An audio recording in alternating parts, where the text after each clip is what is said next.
diet rendah karbo atau tanpa karbo itu Mm-mm. ada rentan resiko kena konstipasi alias sembelit. Oh, oke. Nah kalau dia udah punya wasir, Mm-mm. kalau dia sembelit kan Mm. wasirnya akan tambah parah gitu. Oh, Jadi betul. untuk orang-orang yang seperti ini agak hati-hati.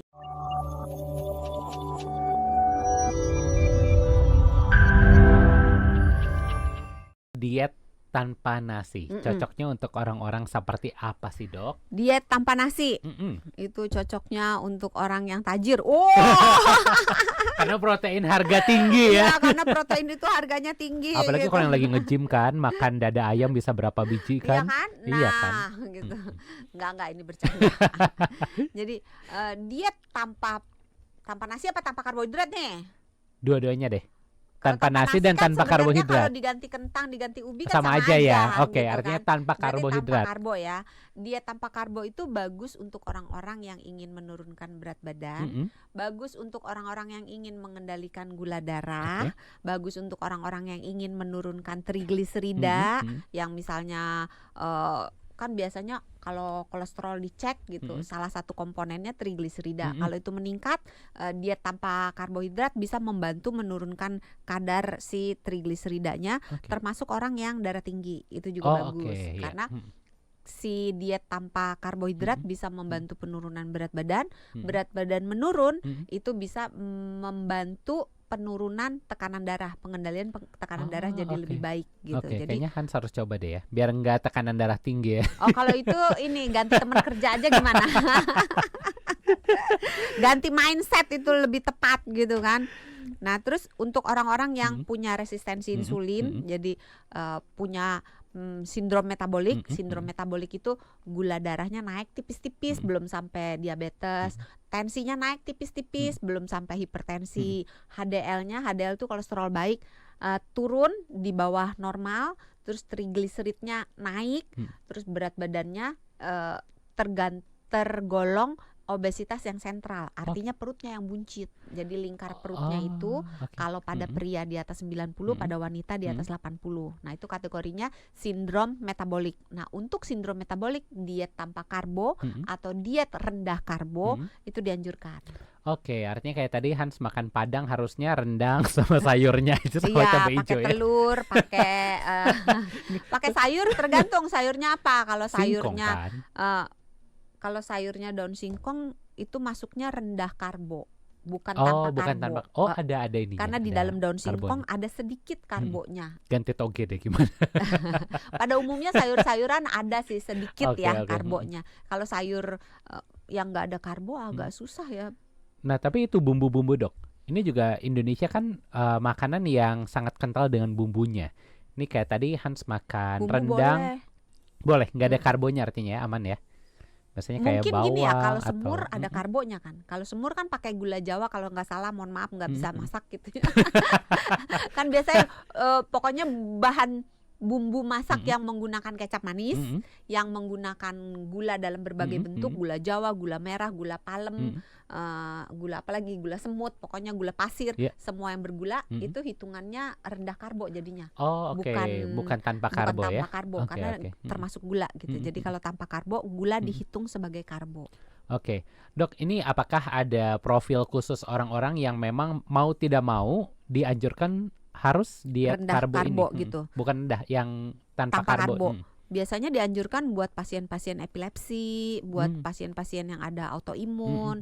Tapi ini sebaiknya diet-diet yang tanpa karbo atau rendah karbo itu dikonsultasikan dulu ke dokter ahli gizi. Karena balik lagi tiap orang punya kebutuhan beda-beda karena ya. harus cek dulu, misalnya nih, diet rendah karbo atau tanpa karbo itu ada rentan resiko kena konstipasi alias sembelit. Oh, oke.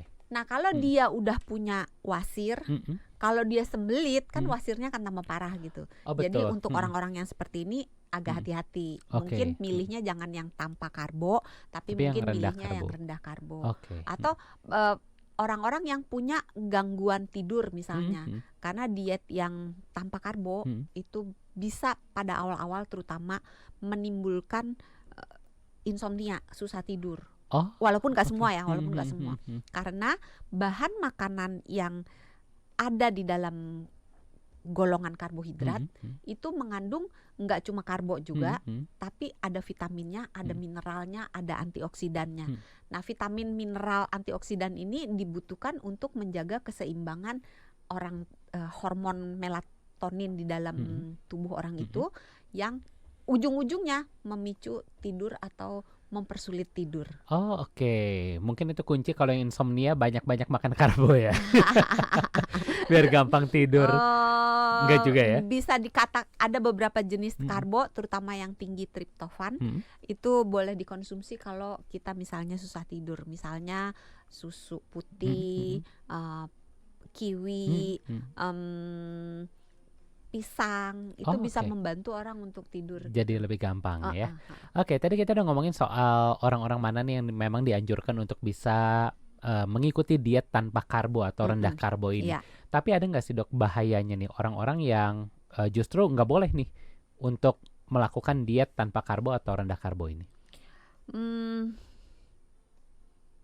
Mungkin orang-orang yang mengalami gangguan mineral, gangguan elektrolit, orang-orang yang punya defisiensi atau kekurangan vitamin itu, atau itu tadi nggak boleh sembelit, misalnya dia punya wasir gitu ya, itu memang sebaiknya, bukan nggak boleh sih, konsultasi dulu. Orang yang punya gangguan ginjal, orang yang punya gangguan hati, sebaiknya konsultasi dulu, karena untuk memetabolisme makanan tanpa kehadiran karbohidrat itu agak sulit. Dan untuk memetabolisme protein dan lemak dibutuhkan beberapa konsekuensi, termasuk ujung-ujungnya beberapa mineral akan menurun untuk kompensasi tubuh mengolah protein dan lemak ini. Termasuk salah satunya itu tadi elektrolit kita. Itu ya. Jadi nanti bisa natriumnya, kaliumnya, kalsiumnya terbuang dari tubuh, sehingga kita kemungkinan terjadi gangguan mineral. Terus di dalam bahan makanan karbohidrat kan banyak vitamin, ada vitamin B, vitamin C. Kalau kita badannya kurang, kita dietnya tanpa karbo, akan berpotensi jatuh ke makin kurang lagi. Jadi butuh suplemen tambahan. Iya, suplemen tambahan. Nih dok, sebelum kita ke pertanyaan dari sahabat Sonora, dulu Hans pernah katanya kurang elektrolit.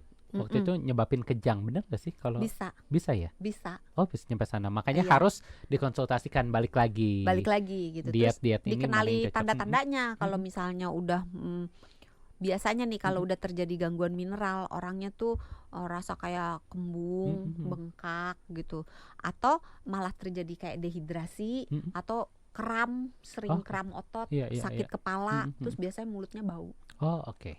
Itu jadi ciri-cirinya ya.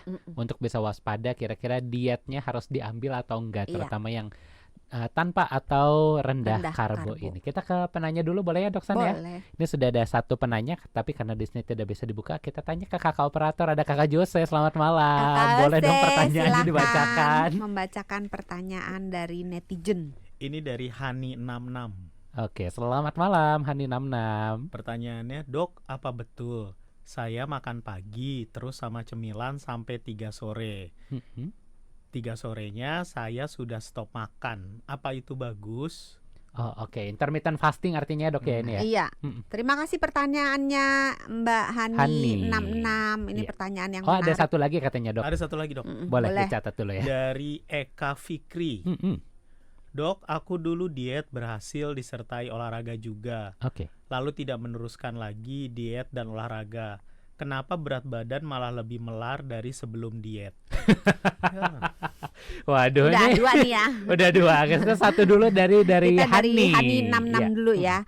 Ini pola makan dari sarapan sampai jam 3 sore, habis itu nggak makan apa-apa lagi, bisa dikategorikan sebagai intermittent fasting. Apabila